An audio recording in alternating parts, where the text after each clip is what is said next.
I also wanted to say that the Wednesday night uh, sessions, they will cease until the spring. Because, you know, some of us are kind of getting up there a little bit, and we don't want to be doing too much night driving. And so this will precipitate us getting things in order so that the insight sessions will begin to take place. We're putting some of the finishing touches on that. I will be coming out of Jeremiah, 6th chapter, and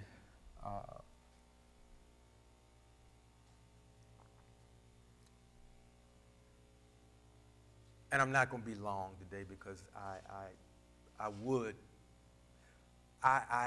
I'm so happy that we have something to celebrate.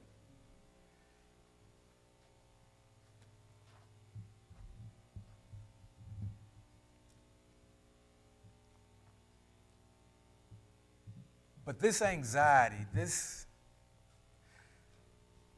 thing that's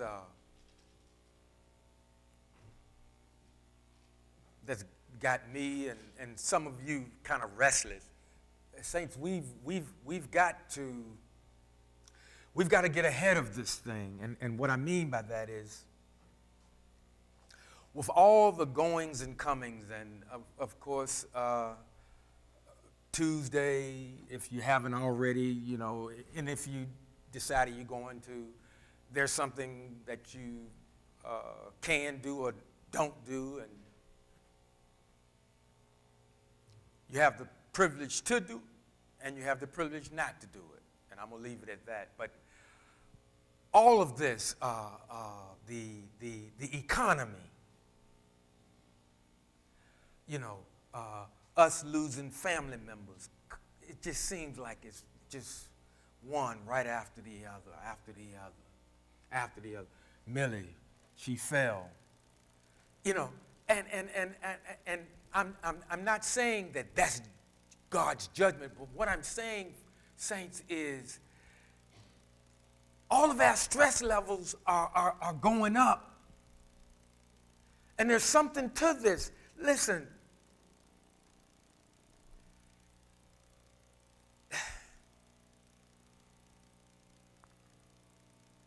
somewhere along the line, we need to get to ourselves and just kind of sit down. When I was a young lad coming up, as like with most boys, I would get real fidgety and start doing something. And my mother would say, "Boy, when you don't know what to do with yourself, sit down," and she would say, "and sit on your hands," because I usually got in trouble with my hands, you know.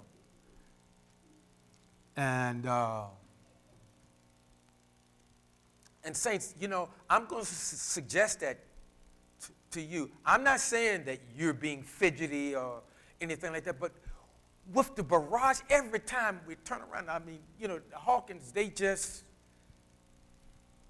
went or coming from a service. And I think I was talking with the car lady, and they've had another situation. And I'm like, my goodness, I'm like, Father, we need a reprieve. We need a reprieve. Do you remember, this used to be, you know, this used to be a time where we would start, okay. Now, you know, we've done some study, and, you know, some of us aren't as enthusiastic about, well, everybody can still have a thankful heart for Thanksgiving, you know. So, you know, the two so-called big, they call them holidays, were coming. And so people, even though they had been mean to each other, they usually would try to kind of get nice around November in the hopes that you'll forget about how ugly they were to you in the other months. But but these last 3 to 5 years, it's just been, ugh. And the reason I was saying to you that you might want to just sit down and just kind of still yourself and sit on your hands. But I mean, if most of you probably were good children. Most of the ladies anyway. The guys, I think some of y'all were just as much a knucklehead as me. And sometimes on Friday we find out how much. But I want you to still yourself, and I want you to get out what I'm going over. Read the whole chapter of Jeremiah 6, all the way through. Give an ear. Listen at this, because this kind of is painting how it is here in the States, but it's this way. This kind of unrest is going all over creation. Listen to this. Head for cover, people of Benjamin, and get out of Jerusalem. Blow the shofar in Tekoa. Light the beacon on Bet Hakarim, for disaster threatens from the north with great destruction. Although she is beautiful and delicate, I am cutting off the daughter of Zion. Shepherds advance on her with their flocks.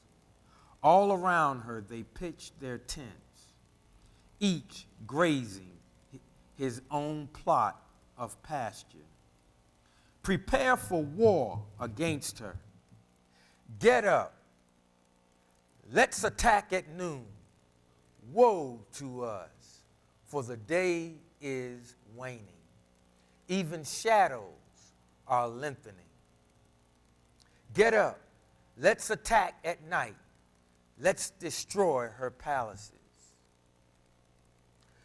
Cut down her trees and raise a siege ramp against Jerusalem. And Pastor Hodge was talking earlier about,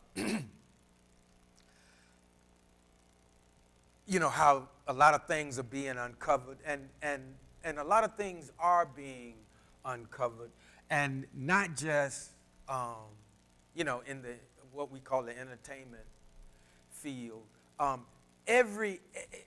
Just about every industry in this country, and in other places too, but we're mostly right now concerned with this country because this is where we live. This is where many of our loved ones are buried here in the United States.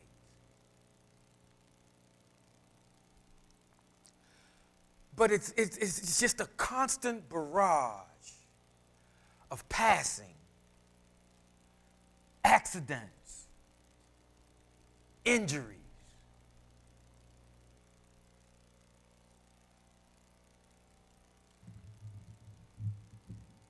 I mean, it's like it's almost like you're afraid to even stick your head up because something you may get hit in the back of the head with something.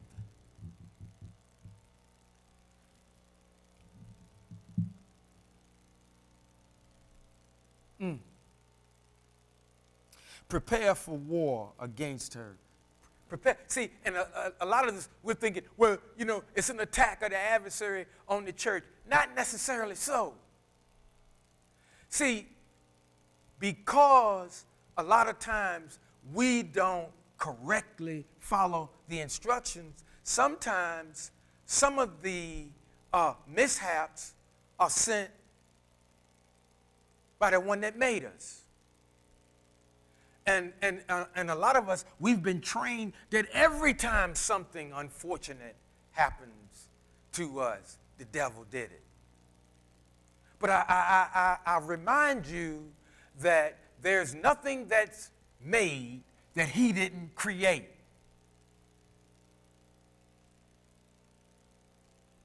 And I remind you again, when he was describing himself,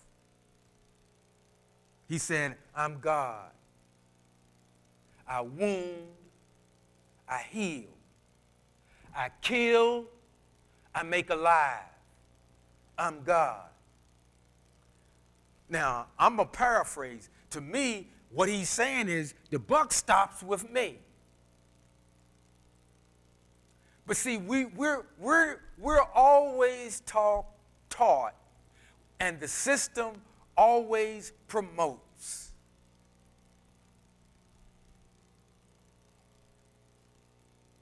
everything usually goes our way because we the good guys. And I said in times past, sometimes, saints, believe it or not, he gets annoyed with us. But he's not annoyed with us because he's being vindictive.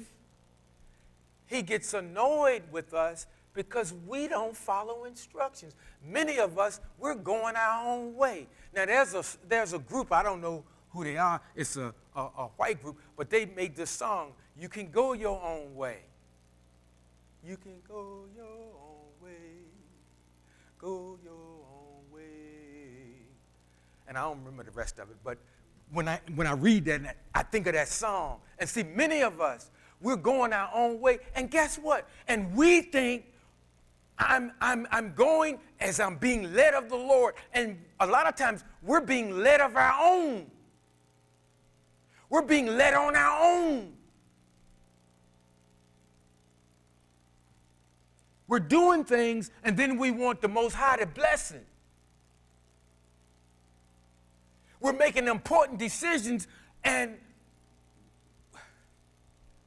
the people we should counsel with, we don't. Sometimes we even duck them because we want to get with those that think like we do. And then you got a situation where the blind is leading the blind, and the blind is people that really should not be given counsel are given counsel left and right, writing books, doing DVDs and all of this kind of stuff. And they are crippling the very people they're claiming they can help.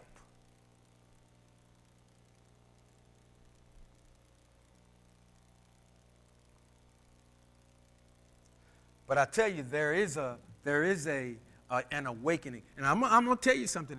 And again, I'm starting to see more and more young people starting to question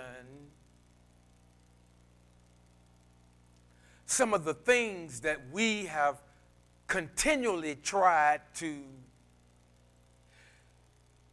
keep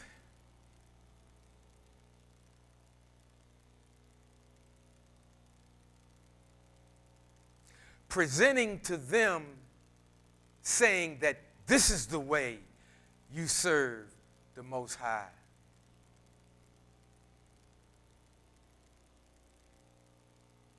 And they've been slow to continue to follow, and some have just stopped. And we're wondering why. And we're saying, you know, we're saying, and then we'll come to whatever house of worship it is, and then we look at the youth pastor and we look at the leadership, and we're saying to them, we got to do something. We got to do something. And here, the only thing we got to offer is, hey, well, let's try this. Let's try doing what he says. And then a strange thing happens. The very people that come to you and say, we got to do something, when you respond with what we can do and what we should do, they want to revert back to what the kids just rejected. But they won't try the Torah.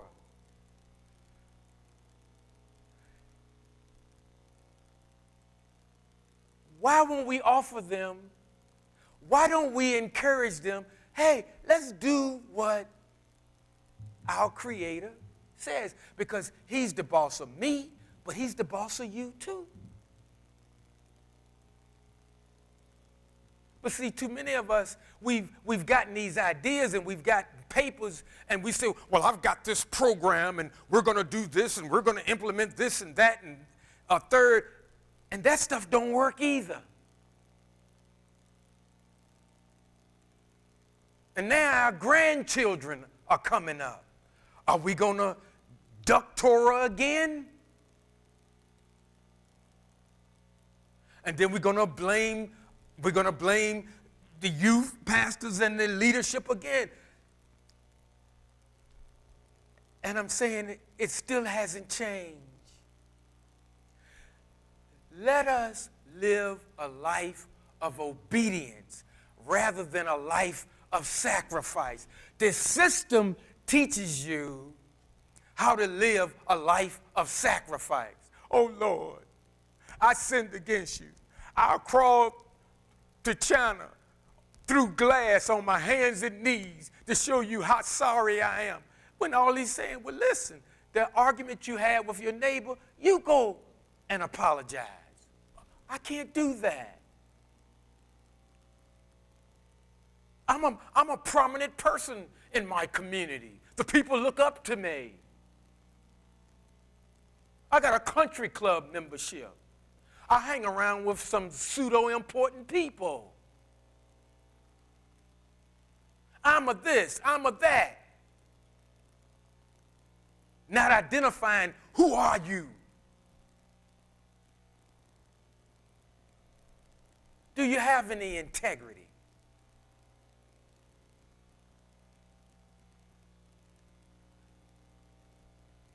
And things get crazier and crazier.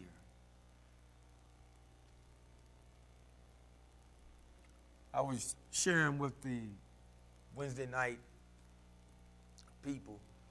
I said my main concern, and they talk about this in Jeremiah too. Listen, even the way, us gray-haired folks,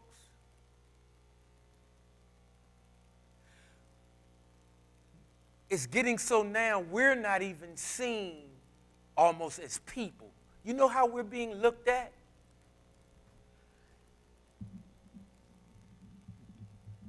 As somebody that's sitting on my resources.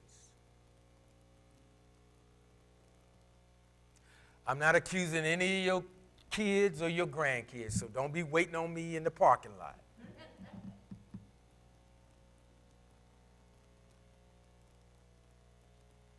I mean, it's almost like you're not even viewed as a person. You know, all of us, we want to be loved for who we are, not what we got, or not what you think we got.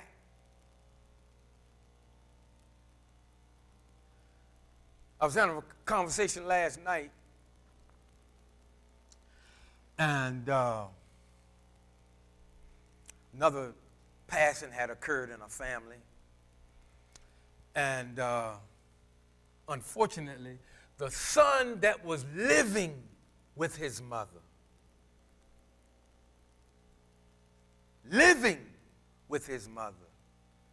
the one that had his own place was coming over to take care of his mother. The one that was living in the home of his mother, upon her passing, his first question was, how much did she have in her account? What's wrong with us? That was his mother.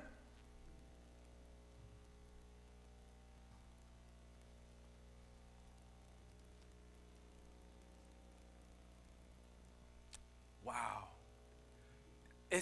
Oh my goodness. Okay, thank you, Reg. Oh my, I'm gonna close because see, part of following Torah. I said 20 minutes. I missed it, but I saw it when he turned the thing off. So I'm going to keep to my word. I'm going to finish this the next time I have the privilege of coming before you, but I'm going to leave you with this. Listen, folks,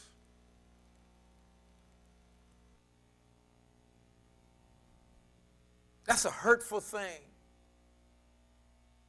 See, what people don't realize is we feel that. You know, he may have never said anything cross to his mother, but you living in the house with her, and your other brother got to come from cross town to look after her, and you living there. What is wrong with us? That's something to think about.